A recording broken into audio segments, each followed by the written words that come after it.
Hi అండి, అందరికీ నమస్కారం. Welcome to my channel. ఈరోజైతే గోబీ 65 ఎలా చేయాలో చూద్దాం రండి.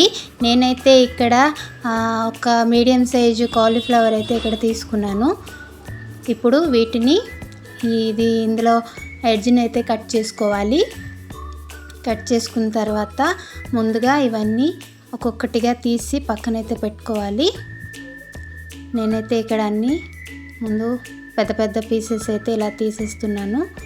తర్వాత మనం అయితే చాక్తోనైతే అన్నీ చిన్న చిన్న ముక్కలుగా, మరీ చిన్న చిన్నవి కాదు, అలా అని పెద్ద పెద్దవి కాదు, ఇలా మీడియం సైజులో ఉండేలాగా కట్ చేసుకోవాలి.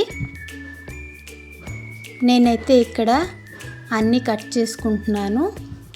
చూడండి, మొత్తం అన్నీ ఇలానే కట్ చేసుకోవాలి. ఇప్పుడైతే ఒక గిన్నె పెట్టుకొని అందులోని ఒక 2-3 గ్లాసుల వాటర్ అయితే ఇక్కడ వేసుకొని ఈ వాటర్ అనేది బాయిల్ అయితే చేసుకోవాలన్నమాట. వాటర్ ఇదిగోండి, వాటర్ బాయిల్ అయ్యాక 1 టేబుల్ స్పూన్ సాల్ట్, అలానే ఒక 1/2 టేబుల్ స్పూన్ పసుపు యాడ్ చేసుకోవాలి. ఇది బాయిల్ అయ్యాక ముందుగా మనం కట్ చేసుకున్న కాలీఫ్లవర్ అన్నది ఇందులో వేసేసి ఇవి కొద్దిగా బాయిల్ అవ్వాలన్నమాట. అలానే మెత్తగా కాదు, కాస్త ఒక 5 మినిట్స్ అయితే ఇలాగే హై ఫ్లేమ్లో బాయిల్ చేసుకోవాలి. చూడండి, ఇక్కడైతే బాయిల్ అవుతుంది. మంచిగా బాయిల్ అయ్యాక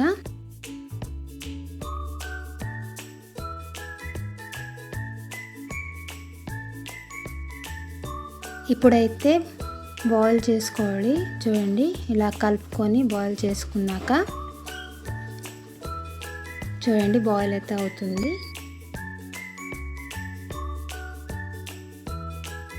ఇప్పుడు ఒక గోబీ తీసుకొని ఇలాగా స్పూన్తో అయితే చెక్ చేసుకోవాలి. ఇలా అయితే సరిపోతుంది. ఇప్పుడైతే స్నేనర్తోని ఇలాగా గోబీ అన్నీ తీసుకొని పక్కనైతే పెట్టుకోవాలి. ఇప్పుడైతే ఒక బౌల్ తీసుకొని 1/2 కప్ మైదా, అలానే 3-4 స్పూన్ కార్న్ఫ్లవర్, ఇప్పుడు 1 టేబుల్ స్పూన్ ఆయిల్ వేసి ఇవన్నిటిని ఈ పిండిని అయితే ఆయిల్ని అయితే మంచిగా పట్టేలాగా కలుపుకోవాలి.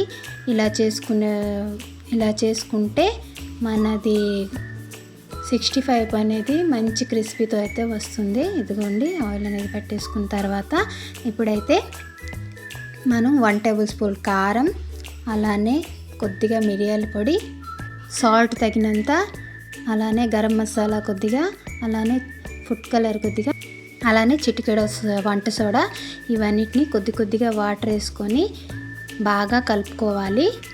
చూడండి, ఇక్కడ కొద్దిగా వాటర్ వేసుకోండి. ఇప్పుడు మరలా కొద్దిగా వాటర్ అయితే పడుతుంది. పిండి అనేది మరీ పల్చని కాదు, అలానే మరీ తిక్కగా కాకుండా కొద్దిగా ముక్కలకి పిండి పట్టేలాగా కలుపుకుంటే సరిపోతుంది. ఇప్పుడు ఇవన్నీ మంచిగా కలిపిన తర్వాత చిన్న చిన్న ముక్కలుగా కట్ చేసుకున్న కరివేపాకు వేసి మంచిగా కలుపుకోవాలి. అలానే చివరిగా ఫ్రెష్గా అల్లం తెల్లుల్లి దంచిన ఫ్రెష్ అల్లం తెల్లుల్లి పేస్ట్ వేసి కూడా బాగా కలుపుకోవాలి. ఇప్పుడు మనం బాయిల్ చేసుకున్న గోబీ అనేది వేసుకొని ముక్కలు అనేది మంచిగా ఇవన్నీ పట్టేలాగా కలుపుకోవాలి. ఇక్కడ కనుక మీకు కొద్దిగా డ్రైగా ఉన్నట్టుగా అయితే మీరు కొద్దిగా వాటర్ అయితే వేసుకోవాలి. అలానే వాటర్ అయితే ఎక్కువ అయిపోయింది అనుకోండి, కొద్దిగా కార్న్ఫ్లవర్ కానీ మైదా కానీ వేసుకొని కలుపుకోవచ్చు. నాకైతే ఇక్కడ పర్ఫెక్ట్గా సరిపోయింది. ఇప్పుడైతే ఒక కడాయి పెట్టుకొని కడాయి హీట్ అయ్యాక ఆయిల్ అయితే వేసుకుంటున్నాను. డీప్ ఫ్రైకి సరిపడా ఆయిల్ అయితే వేసుకోవాలి. ఆయిల్ వేసుకున్నాక ఆయిల్ అయితే హీట్ అవ్వాలి. ఆయిల్ హీట్ అయ్యాక గోబీ అనేది 1 by 1 వేసుకొని ఇలాగా పకోడీలాగా అన్నీ వేసుకోవాలి. ఇవి వేసిన వెంటనే కలుపుకోకూడదు. అలానే కొద్దిగా వేగాక కలర్ కొద్దిగా చేంజ్ అయ్యాక మనం ఇక్కడ టర్న్ చేసుకోవాలి. ఇదిగోండి, మంటని మీడియం ఫ్లేమ్ పెట్టుకొని మంచి రంగు వచ్చేలాగా, అలానే క్రిస్పీగా వచ్చేలాగా ఫ్రై చేసుకోవాలి. ఇక్కడ కొద్దిగా కలర్ అనేది బాగా ఫ్రై అయ్యాక ఇప్పుడైతే మనమేమో ఇవన్నీ తీసుకొని పక్కనైతే పెట్టుకోవాలి. అలానే ఇంకొన్ని ఉన్నాయి కదా, వాటిని కూడా సెకండ్ టైం అయితే ఇవన్నీ వేసి మళ్ళీ క్రిస్పీ వచ్చేంత వరకు ఫ్రై చేసుకొని వీటిని అయితే మళ్ళీ ప్లేట్లో అయితే తీసుకోవాలన్నమాట. ఇప్పుడైతే ఫ్రై అయిపోయాయి కదా, ప్లేట్లో అయితే తీసుకుంటున్నాను.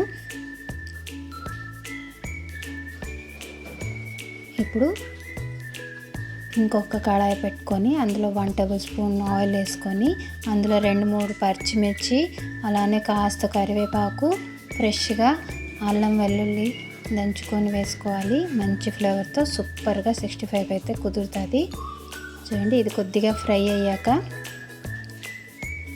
మన పచ్చిమిర్చి అనేది మంచిగా ఫ్రై అవ్వాలి. ఇదిగోండి, ఫ్రై అయితే అయిపోయింది. ఇప్పుడు ముందుగా మనం ఫ్రై చేసుకున్న ఈ గోబీ అనేది వేసి ఇప్పుడు అంతా బాగా కలుపుకోవాలి.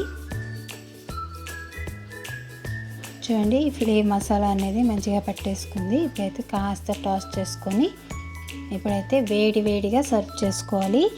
ఇవి వేడిగా తింటేనే టేస్ట్ బాగుంటుంది. ఇప్పుడైతే సర్వ్ చేసుకుందాం రండి. మీకు కనుక ఈ వీడియో నచ్చినట్టయితే ప్లీజ్ లైక్ చేయండి, అలానే మీ ఫ్రెండ్స్కి షేర్ చేసుకోండి. ఫస్ట్ టైం నా ఛానల్ చూస్తే సబ్స్క్రైబ్ అయితే చేసుకోండి. ఒకసారి ట్రై చేసి ఎలా వచ్చిందో కింద కామెంట్ సెక్షన్లో అయితే కామెంట్ చేయండి. Thank you for watching. Bye bye.